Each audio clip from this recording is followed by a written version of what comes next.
Goedenavond, zondag 2 oktober. Dit is het Zeeuwse nieuws van vandaag.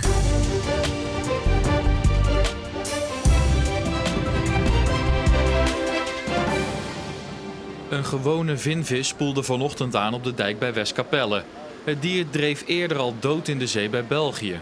Het gaat om een nog niet volgroeid mannetje van zo'n 14 meter. Het trok heel wat bekijks. Ja, ik schrik er wel een beetje van.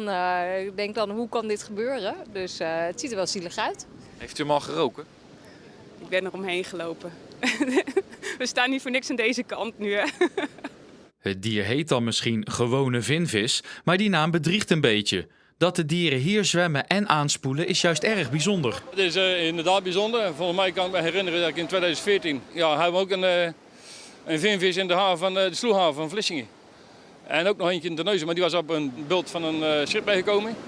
En dus 2001, 2011, dat zijn de laatste twee, dit is de derde. Morgen wordt het kadaver weggehaald. Er worden dan ook monsters genomen, zodat kan worden onderzocht wat er met het dier is gebeurd. Tijdens de 17e editie van de wandelmarathon is vanmiddag een deelnemer onwel geworden en gereanimeerd. Volgens de organisatie kwam de man weer bij kennis en is hij naar het ziekenhuis gebracht. Om 7 uur werd vanmorgen het startsein gegeven en voor 6 uur moesten de wandelaars de finish bereiken. Onderweg kwamen wandelaars bij Westkapelle nog de dode aangespoelde vinvis tegen en met name de geur. In de Langstraat in Zoutelanden werden de deelnemers uiteindelijk feestelijk onthaald. Het is Wereld Bailongbaldag en daar doet de vereniging van Middelburg aan mee met een open dag. Maar wat is bailongbal? Het is een racketsport, oorspronkelijk uit China. Het is gebaseerd op eeuwenoude Chinese bewegingsleren, Tai Chi en Qigong. Dat houdt in dat de bewegingen altijd zacht en soepel zijn. En we gaan nooit hard tegen hard, maar het is juist het harde wat dan door het zachte weer wordt opgenomen. Op de open dag kunnen nieuwe mensen kennis maken met de sport. Jolande is één van hen en vindt er een mooie balans. Ik heb yoga gedaan en ik heb gesquashed. Het lijkt er heel erg op. Die rust wat je bij squashen niet hebt, heb je bij dit heel erg. En het is, spierpijn, dat heb je niet. Omdat het zo'n vloeiende bewegingen allemaal maakt. De Middelburgse vereniging is de enige van Nederland. De 16 leden voelen zich op Bailongbaldag extra verbonden met de vele andere sporters ter wereld. Zeker als je weet dat er in China 30 miljoen mensen dit spelen. En binnen Europa is dat ongeveer 20.000. En dan vind ik het toch leuk dat wij dan toch ook daar een klein beetje deel van uitmaken. Ahmed Resh uit Scherpenisse werkt al jaren als scenarist voor het stripblad Donald Duck. Maar nu heeft hij ook het scenario geschreven voor het stripboek Spijt, naar het gelijknamige boek van Carrie Slee uit 1996.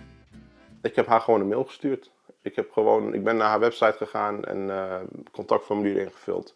Met de vraag van, ik heb zo'n idee, wat denkt u ervan? En toen kreeg ik een tijdje later een reactie van haar redactie dat zij het wel leuk vond en dat ze contact met me zou opnemen en verder te praten. En zo is het gegaan. Kijk, als ik een boek lees en ik heb het uit, dan weet ik in grote lijnen nog wel hoe het verhaal gaat natuurlijk.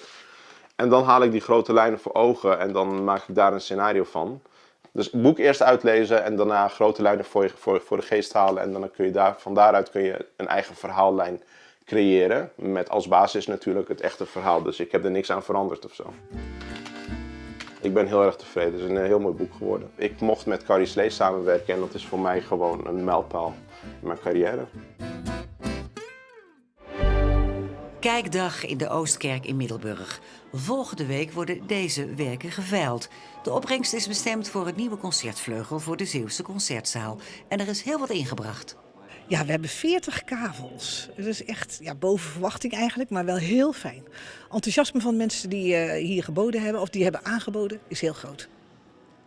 Ik zie van Gerdy Zwaan een hele mooie vaas. Dus dat is eenvoudig en dat vind ik heel aansprekend. Ja, ik kom wel langs. Ja. Behalve kunstwerken worden er ook belevingen geveild. Zoals een muziekreis naar de geboortestad van Bach, zanglessen en zelfs een etentje met de burgemeester van Middelburg. En dat allemaal voor het goede doel. Want de concertzaal is de enige concertzaal in Zeeland. En we hebben een concertvleugel die eigenlijk niet meer voldoet aan de eisen van deze tijd. Hij is goed onderhouden, is een mooie concertvleugel, maar echt voor meesterpianisten moet je wel wat beter.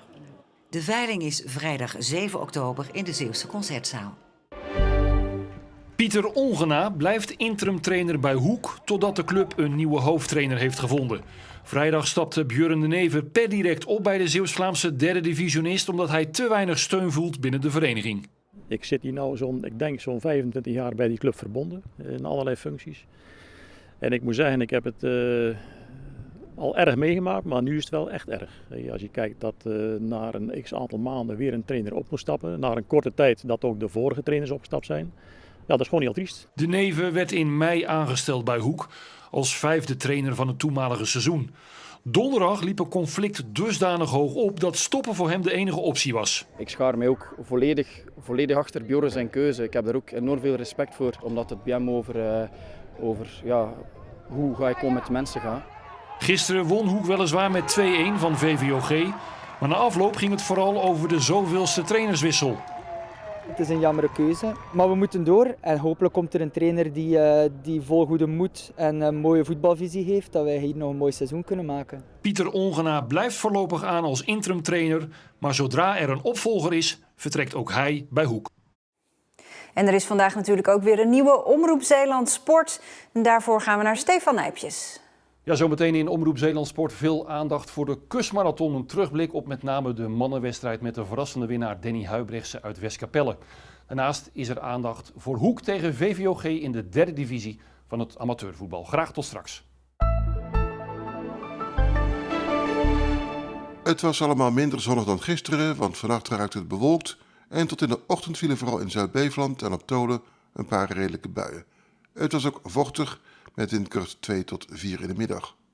De zon die kwam alleen toe aan een paar fletse opklaringen, al werd het met name op Schouwen steeds wat beter.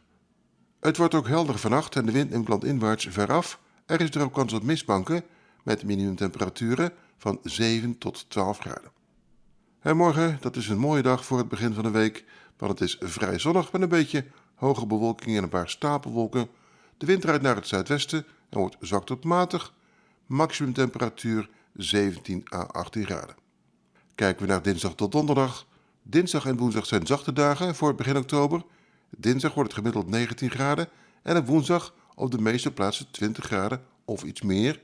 Wel neemt dan de bewolking toe en later op woensdag en op donderdag is er kans op een bui. En na woensdag is het ook weer wat koeler. En met het weer zijn we aan het einde van deze Zeeland Nu. Een fijne avond.